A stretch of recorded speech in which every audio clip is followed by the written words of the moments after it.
Hello guys, മലയാള സിനിമയുടെ box ഓഫീസിൻ്റെ scene മാറ്റിയ എമ്പുരാൻ എന്ന സിനിമയുടെ ഫൈനൽ കളക്ഷൻ ഏത് റേഞ്ചിലായിരിക്കും വരാൻ പോകുന്നത് എന്നതിനെപ്പറ്റി പറയുന്ന ഒരു വീഡിയോ ആണിത്. റിലീസായ ആദ്യ ദിവസം തന്നെ എമ്പുരാൻ എന്ന സിനിമയ്ക്ക് മിക്സഡ് റെസ്പോൺസ് ആണ് കിട്ടിയത്. ലൂസിഫറിൻ്റെ അത്രയും പടം വന്നിട്ടില്ല എന്ന് പടം കണ്ട എല്ലാവരും അഭിപ്രായം പറഞ്ഞിരുന്നു. പോസിറ്റീവ് റെസ്പോൺസ് കിട്ടാത്തതുകൊണ്ട് തന്നെ വരും ദിവസങ്ങളിൽ ചിത്രത്തിൻ്റെ കളക്ഷൻ കുറയുമെന്നും ഫൈനൽ കളക്ഷനായിട്ട് വലിയൊരു ഫിഗറൊന്നും എമ്പുരാൻ എന്ന സിനിമ നേടില്ല എന്നും പലരും പ്രതീക്ഷിച്ചിരുന്നു.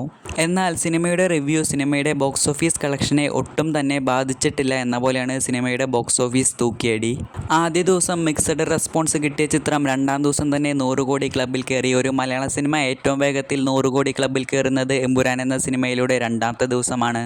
റിലീസിന് മുൻപ് പലരും പ്രതീക്ഷിച്ചിരുന്നത് 200 കോടി കളക്ഷൻ നേടാൻ എമ്പുരാൻ കുറഞ്ഞത് 10 ദിവസമെങ്കിലും എടുക്കുമെന്നാണ്. എന്നാൽ ഇപ്പോൾ ചിത്രം വെറും 5 ദിവസം കൊണ്ട് തന്നെ 200 കോടി കളക്ഷൻ കടന്നിരിക്കുകയാണ്. ഏപ്രിൽ 10 വരെ എമ്പുരാൻ എന്ന സിനിമയ്ക്ക് ഫ്രീ റണ്ണാണ്. കാര്യമായ കോമ്പറ്റീഷൻ ഒന്നും തന്നെ വരുന്നില്ല. കേരളത്തിൽ എമ്പുരാൻ 105 തൊട്ട് 110 കോടി വരെ ഫൈനൽ കളക്ഷൻ ഇടാനുള്ള സാധ്യതയുണ്ട്. വർക്കിംഗ് ഡേയ്സിലും പടത്തിന് നല്ല ബുക്കിംഗ് ആണ്. എമ്പുരാൻ എന്ന സിനിമയ്ക്ക് ഏറ്റവും കൂടുതൽ കളക്ഷൻ കിട്ടിക്കൊണ്ടിരിക്കുന്നത് ഇന്ത്യക്ക് പുറത്ത് ഓവർസീസിലാണ്. ഓവർസീസിൽ മാത്രം ചിത്രം 165 കോടി തൊട്ട് 170 കോടി വരെ ഫൈനൽ കളക്ഷൻ നേടാൻ സാധ്യതയുണ്ട്. നിലവിലെ ട്രെൻഡ് വെച്ച് റെസ്റ്റ് ഓഫ് ഇന്ത്യ കളക്ഷൻ ഒരു 35 കോടിയോളം വരാനാണ് സാധ്യത. ആകെ മൊത്തം വേൾഡ് വൈഡ് കളക്ഷനായിട്ട് എമ്പുരാൻ നേടാൻ സാധ്യതയുള്ളത് 310 തൊട്ട് 315 കോടി വരെ ഫൈനൽ കളക്ഷനാണ്. നമുക്ക് കണ്ടു നോക്കാം എവിടെ വരെ സിനിമയുടെ ഫൈനൽ കളക്ഷൻ പോകുന്നു എന്ന്.